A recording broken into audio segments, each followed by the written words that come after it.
Today, we're in the midst of an all-out assault on human dignity of immigrants. Yes, at the border, but also in the courtroom, in the classroom, and on the factory floor. This issue is personal to me, as it is to many of you, and it should be personal to all of us. You know, back in May 31st, 1844, my great-great-grandfather, Owen Finnegan, boarded what they used to call coffin ships. He was a shoemaker. He boarded a ship called the Brothers. At around the same time, another shoemaker named Joseph Kearney from Moneygall sailed aboard the Caroline Reed, arriving in America just 5 weeks before my great-great-grandfather. His great-great-grandson is Barack Obama. It's doubtful these two met in Ireland or after, but one thing we know for sure is that they both left everything behind for an uncertain future. And in all of their dreams, do you think they ever thought the day would come 160 years later? The two great-grandsons of shoemakers from Ireland would be sworn in as President and Vice President of the United States of America. Folks, that's the promise of America. Many of our ancestors were once strangers as well. And for centuries, our tradition of welcoming immigrants from around the world has given us tremendous advantage. We've gotten the best of every nation because they have courage, determination. They came on their own. For centuries, our immigrants have been the secret ingredient to our economic might and dynamism. From the father of modern-day physics to the co-founder of Google. But that tradition is under attack. When immigrants succeed, we all succeed.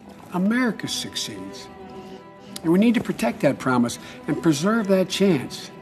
That said, it's no secret that our immigration system is broken, and for years, there's been a heated debate waged about how to fix it. I know how hard this challenge is. As Vice President, I was charged with leading our response in 2014 when we saw a similar surge of unaccompanied minors at our border. We do need to control our border. Every country needs to control their border. But that does not require ripping infants and children from the arms of their parents. It doesn't mean putting them in cages. It makes a lie of who we are in front of the whole world. That's not what they think of us. We can't toss away our values and our principles and our humanity. This administration has to stop using immigration as a political tool to divide us into us and them, convincing Americans that whatever trouble they may have, it's because of the other, the outsider, the immigrant. That's what this abrupt policy change in the southern border was all about, and it didn't make us safer. As a matter of fact, the heartbreaking chaos and pain for the whole world to see made us weaker in the eyes of the world. Breaking apart families isn't the answer. Border walls aren't the answer. There's a real key to solving the problem. We have to address the root causes of migration that push people to leave behind everything they know and everything they love to undertake a dangerous journey for the chance at a better life. That's why I led an intensive effort during the Obama-Biden administration to engage directly with the governments where people were migrating from, the Northern Triangle, countries in Central America, to help undertake an ambitious series of reforms so those countries would clean up their police forces, increase tax collection so they could grow their economies, fight corruption, go after criminal groups responsible for smuggling drugs and people, and sending greater economic opportunity to all the people in Guatemala, El Salvador, and Honduras, so that people can imagine a better life for themselves in their own countries.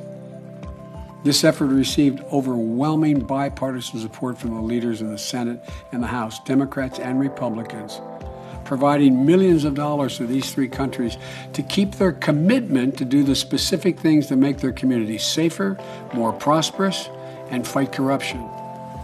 So we have to continue this bipartisan policy. It's the best long-term answer. We need to invest more, not less, in the tools to get the job done. I'm so proud of the American people.